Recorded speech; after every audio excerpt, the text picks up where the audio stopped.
Fact is, the car needs to be sold in a hurry, and Leo sends Tony out to do it. Tony is smart and has personality. She used to sell children's encyclopedias door to door. She signed him up even though he didn't have kids. Afterward, Leo asked her for a date, and the date led to this. This deal has to be cash, and it has to be done tonight. Tomorrow, somebody they owe might slap a lien on the car. Monday, they'll be in court, home free. But word on them went out yesterday when their lawyer mailed the letters of intention. The hearing on Monday is nothing to worry about, the lawyer said.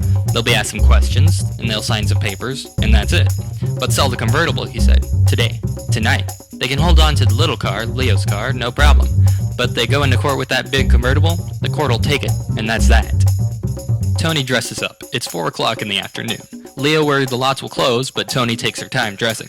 She puts on a new white blouse, wide lacy cuffs, the new two-piece suit, and new heels. She transfers the stuff from her straw purse into the new patent leather handbag. She studies the lizard makeup pouch and puts that in too. Tony's been 2 hours on her hair and face. Leo stands in the bedroom doorway and taps his lips with his knuckles, watching. "You're making me nervous," she says. "I wish you wouldn't just stand," she says. "So tell me how I look." "You look fine," he says. "You look great. I'd buy a car from you anytime. But you don't have money," she says, peering into the mirror. She pats her hair, frowns. "And your credit's lousy. You're nothing," she says. "Teasing," she says, and looks at him in the mirror. "Don't be serious," she says. "It has to be done, so I'll do it. You take it out, you'd be lucky to get 400, and we both know it. Honey, you'd be lucky if you don't have to pay them." She gives her hair a final pat, gums her lips, blots the lipstick with a tissue. She turns away from the mirror and picks up her purse. "I'll have to have dinner or something. I told you that already. That's the way they work.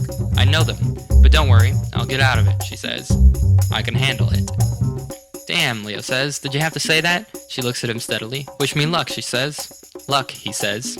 "You have the pink slip," he says. She nods. He follows her through the house, a tall woman with a small high bust, broad hips and thighs. He scratches a pimple on his neck.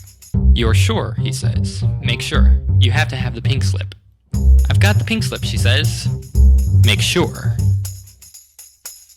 She starts to say something, instead looks at herself in the front window and then shakes her head. "At least call," he says. "Let me know what's going on." "I'll call," she says. "Kiss, kiss. Here," she says, and points to the corner of her mouth. "Careful," she says. He holds the door for her. "Where are you going to try first?" he says.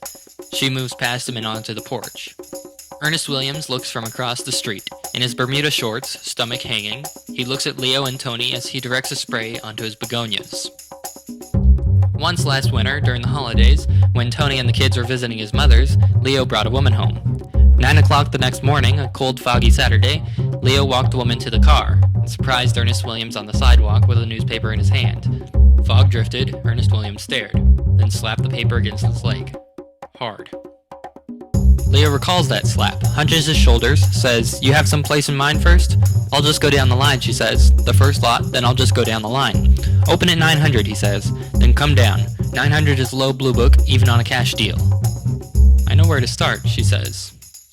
Ernest Williams turns the hose in their direction. He stares at them through the spray of water, and Leo has an urge to cry out a confession. "Just making sure," he says. Okay, she says. "I'm off."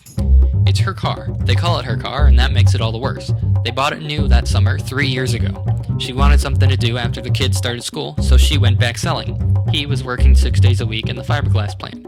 For a while, they didn't know how to spend the money. Then they put $1,000 on the convertible and doubled and tripled the payments until in a year they had it paid off. Earlier, while she was dressing, he took the jack and spare from the trunk and emptied the glove compartments of pencils, matchbooks, and blue chip stamps. Then he washed it and vacuumed inside. The red hood and fenders shine. "Good luck," he says, and touches her elbow. She nods. He sees she's already gone, already negotiating. "Things are gonna be different," he calls to her as she reaches the driveway. "We start over Monday. I mean it." Ernest Williams looks at them and turns his head and spits. She gets into the car and lights a cigarette. "This time next week," Leo calls again. "Ancient history." He waves as she backs into the street. She changes gear and starts ahead. She accelerates and the tires give a little scream.